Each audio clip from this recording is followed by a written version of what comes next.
Hello dear student, कैसे आप लोग। आशा करते हैं कि आप लोग अच्छे होंगे, स्वस्थ होंगे और अपने लक्ष्य को डिसाइड कर रहे होंगे। क्योंकि देखिए, अब सभी के पास कुछ ना कुछ ऐसे असमंजस वाली चीजें रह गई हैं। जो क्लास 12th दे चुके हैं उनको ये है कि भाई हम किधर जाएं, और बाकी जो आपके साथ क्लास 11th वाले हमारे प्यारे स्टूडेंट अब आ गए हैं क्लास 12th में, उनको भी बड़ी दिक्कत हो रही है। क्योंकि क्लास 11th में तो उन्होंने बहुत मजा किया है, तो भाई अब मजा की सजा तो मिलेगी ही। क्योंकि ये जो हमारी एज होती है ना, 14 से ले ले, अगर या हम 16 से ले ले, अगर हम 21 तक हार्ड वर्क कर दे तो हमारे आगे की लाइफ जो है बहुत ही इंजॉयफुल होगी। और इधर हमने इंजॉयफुल किया तो फिर आगे की हमारी पेनफुल जिंदगी बीतने वाली है।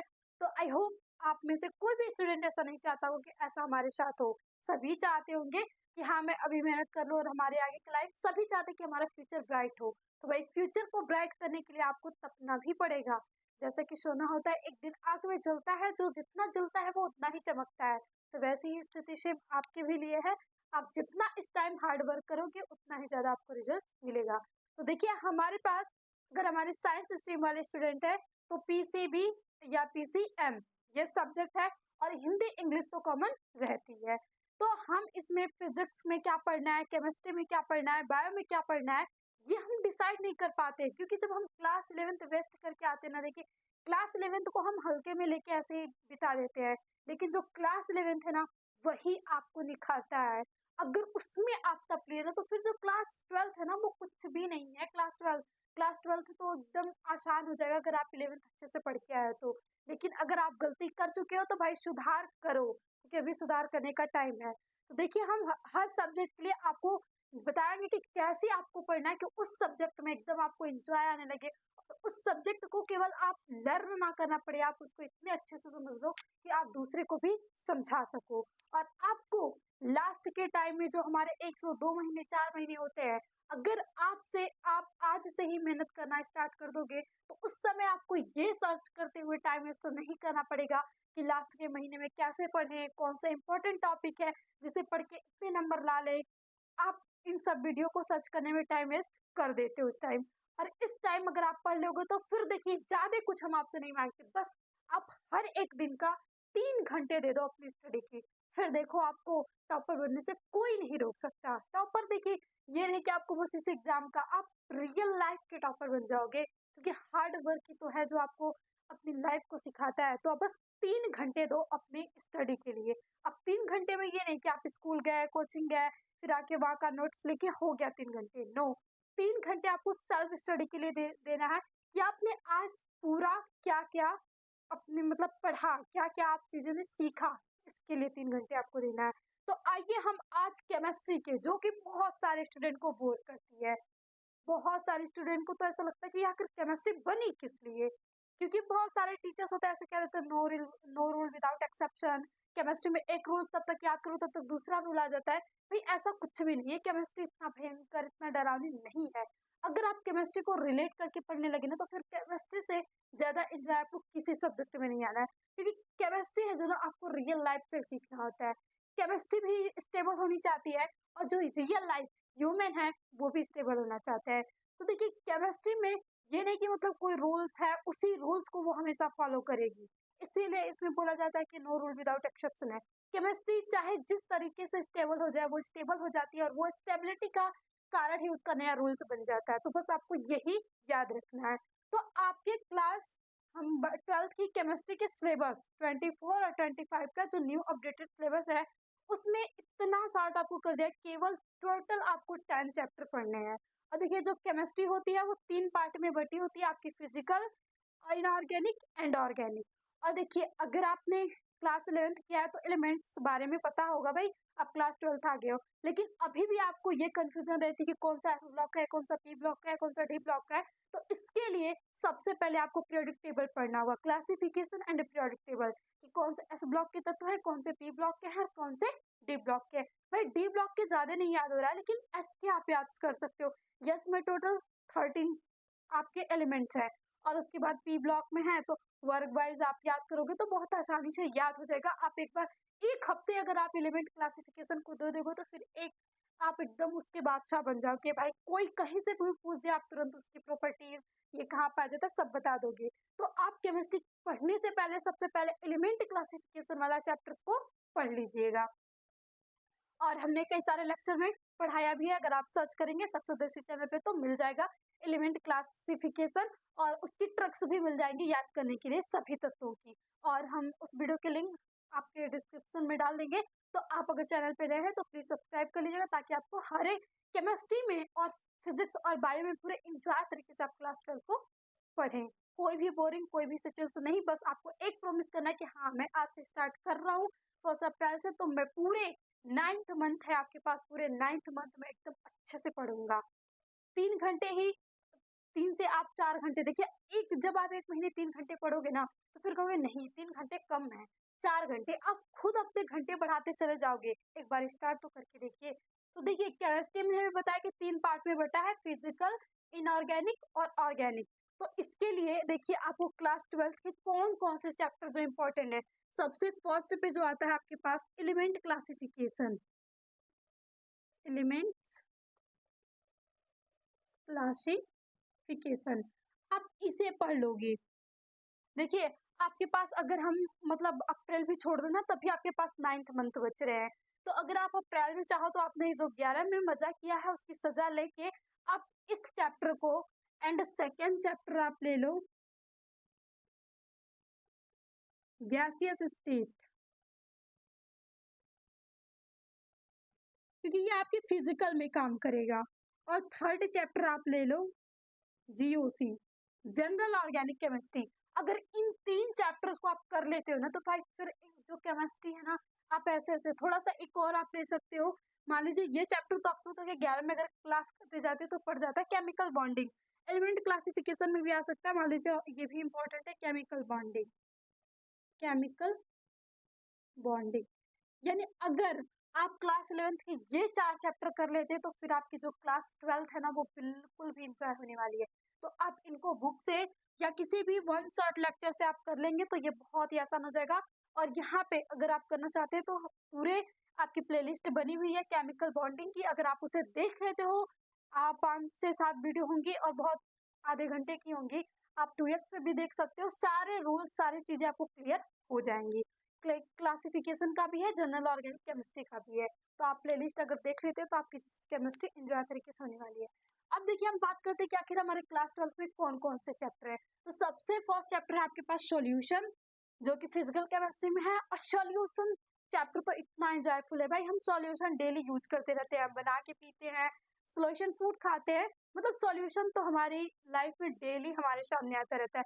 अभी गर्मी आ रही है, कहीं से आएंगे धूप में से मम्मी सिकंजी बना दो, या कहीं जा रहे रास्ते में सिकंजी का ठेला आ जाएगा भाई सिकंजी पी लेते हैं, तो वो भी तो केमिस्ट्री लागू होती है, वहाँ वहाँ भी रूल्स लागू होता है। तो एक बार आप पढ़ोगे ना और दोबारा जब उस ठेले पे जाओगे सिकंजी पीने तो आपको रूल्स तुरंत आएगा, अरे यार ये तो हेनरी का नियम है यहाँ पे। और इसी तरीके से आपको सॉल्यूशन चैप्टर इतने अच्छे से तैयार हो जाएगा कि आपको एकदम इंजॉय आने लगेगा। सॉल्यूशन जितनी चीजें करनी होती हैं, सॉल्यूशन में सबसे पहले सॉल्यूशन होता क्या है, इसके टाइप क्या है, और मतलब कई प्रकार से टाइप है, स्टेट के आधार पे टाइप है, फिर उसके बाद कौन से रूल्स फॉलो होते हैं, कैसे कैसे हमें सॉल्यूशन को बनाना आता है।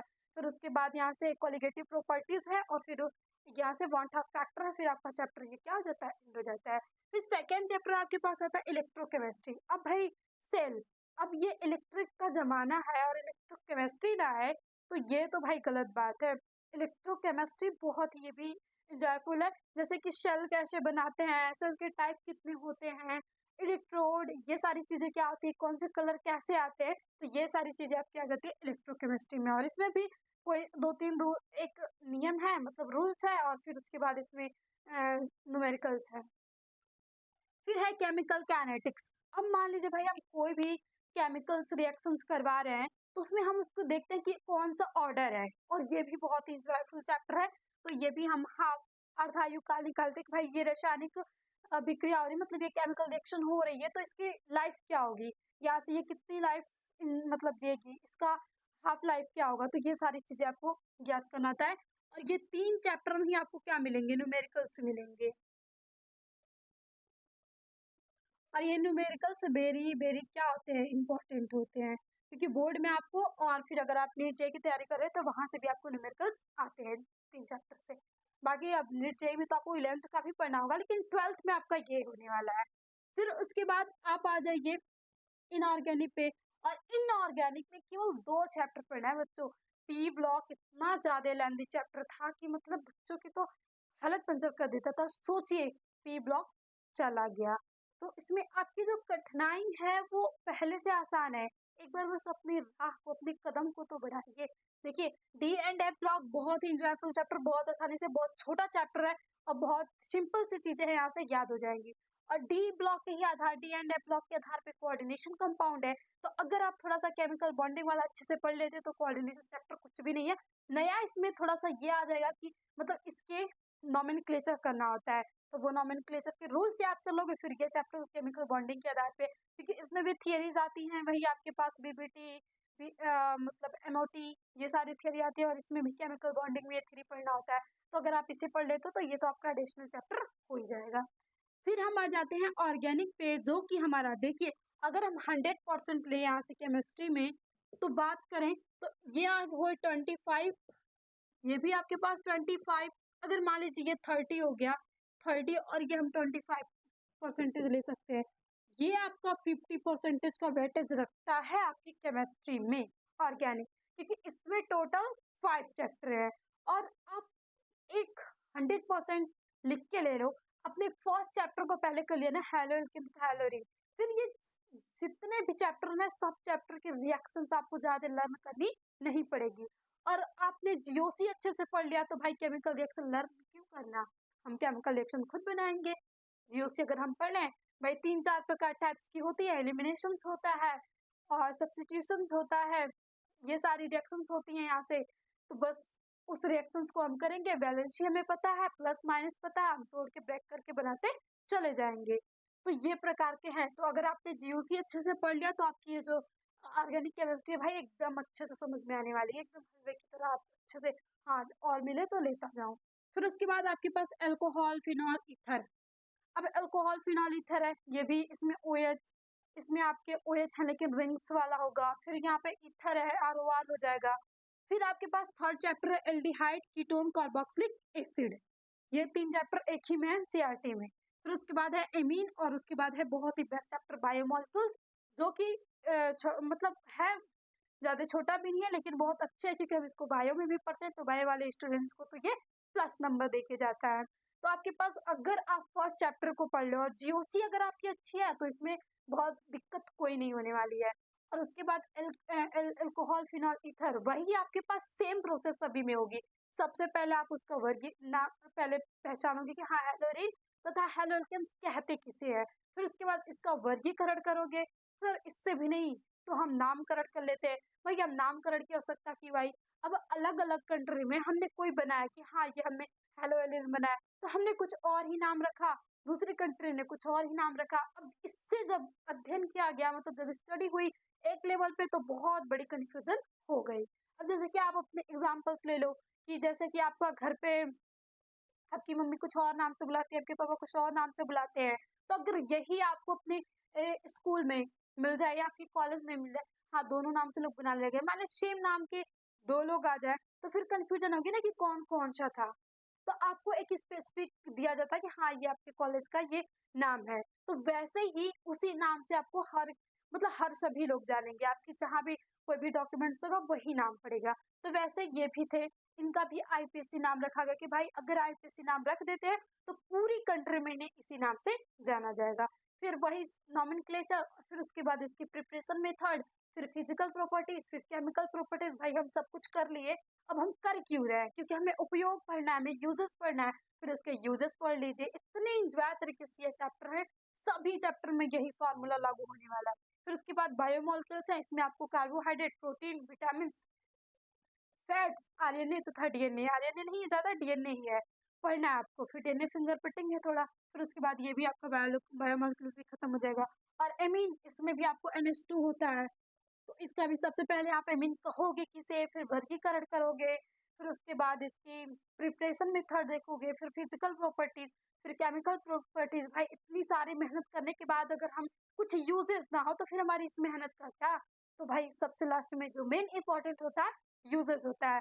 और आपके एग्जाम में भी यूजेस से बहुत ज़्यादा क्वेश्चन आते हैं कि इसके यूज क्या है, या इससे जो कंपाउंड बना है उस कंपाउंड का प्रिपरेशन मेथड क्या है, वो कंपाउंड कैसा होता है, तो वो सारी चीज़ें आपको लिखनी होती है। और सबसे ज़्यादा जो इम्पोर्टेंट होता है आपके पास हैलोजन तथा हैलोरीन है।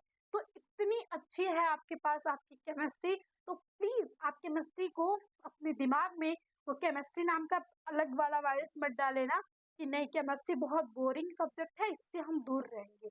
आप अपने अंदर एक अच्छी सी एंजाइम्स डालना, केमिस्ट्री बहुत ही अच्छी है, बहुत ही इंजॉयफुल सब्जेक्ट है, हम इसे अच्छे से पढ़ेंगे। 2 दिन, 4 दिन अभी नया-नया है तो लगेगा बोरिंग, लेकिन आप इसको समय देते जाओगे ना तो आपकी आदत सी बन जाएगी। जैसे मान लीजिए आप जाते हो किसी भी मत मान लीजिए आप पढ़ रहे हो, कोई नया टीचर आ जाता है और आपके पुराने टीचर चले जाते हैं, तो नए टीचर को एडजस्ट करने में आपको 1 हफ्ते या 2 हफ्ते तो लग ही जाते हैं ना, और अच्छा भी नहीं लगता कि नहीं मुझसे इससे नहीं पढ़ना। लेकिन फिर अगर आप धीरे-धीरे किसी तरह उसकी क्लास अटेंड करने लगते हो, फिर वही आपका फेवरेट टीचर हो जाता है। तो सेम वही तो है। अब आप 1-2 दिन में हार जाओगे तो फिर केमिस्ट्री आपको ज़िंदगी भर परेशान ही करेगी। लेकिन इसके साथ ज़बरदस्ती का 2-3 महीने अच्छे, अरे 2-3 हफ्ते अगर दे देते हो ना तो फिर ये इतनी एन्जॉय हो जाएगी, आपको केमिस्ट्री ही पढ़ने का मन करेगा। तो आई होप आपको सारे केमिस्ट्री में क्या चीज़ें पढ़नी है समझ में आ गया। क्लास 11th भी कवर हो जाए और क्लास 12th भी कवर हो जाए, और बोर्ड में अच्छे नंबर लाने के साथ-साथ आप किसी कॉम्पिटिटिव एग्ज़ाम में भी अच्छा कर सको। तो आज से ही अभी से इस जितने भी चीज़ें हैं उसको फॉलो कीजिए। हमारे पास 9 मंथ है, क्योंकि देखिए अब लगभग आपके पास फ़ेब में या मतलब मार्च में एग्ज़ाम स्टार्ट ही हो जा रहे हैं, तो उस हिसाब से आपके पास 9th मंथ है। मान लीजिए 1 मंथ आपकी छुट्टी का टाइम चला गया, लेकिन बाकी 9th मंथ आपको एकदम अच्छे से पढ़ाई करनी है।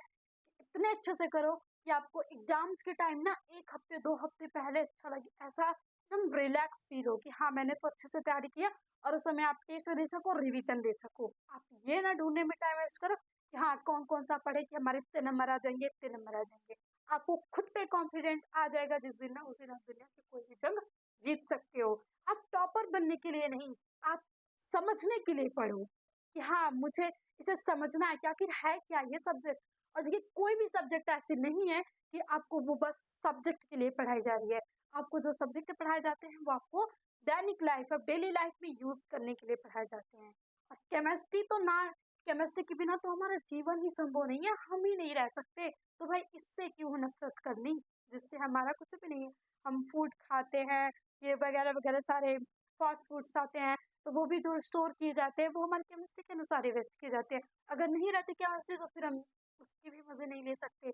वही केमिस्ट्री के मज़े लो और उसके भी मज़े लो, दोनों साथ-साथ में रहेंगे, अच्छी लाइफ़ चलेगी।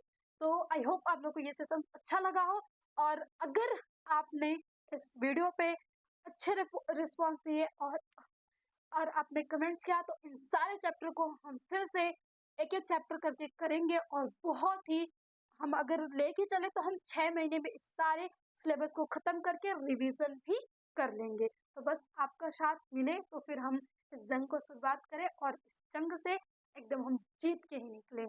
तो आज आप लोग बस एक कमेंट करना कि हाँ, हम आज से शुरुआत कर रहे हैं, हम अभी से शुरुआत करें और अंत तक मेहनत करते रहेंगे। तो इसी के साथ अब इस सेशंस का करते हैं एंड, और मिलते हैं आपके साथ नेक्स्ट सेशन में। तो बस आज से अपने माइंड्स को स्टडी के फील्ड में लगा लीजिए, ताकि आपके जो क्लास 12th हो अच्छे से आप पढ़ सकें, खुद को और अपने पेरेंट्स को और अपने टीचर्स को खुद पे प्राउड फील करवा सकें। तो अगेन थैंक यू, मिलते हैं नेक्स्ट सेशन में। Always be happy and be positive.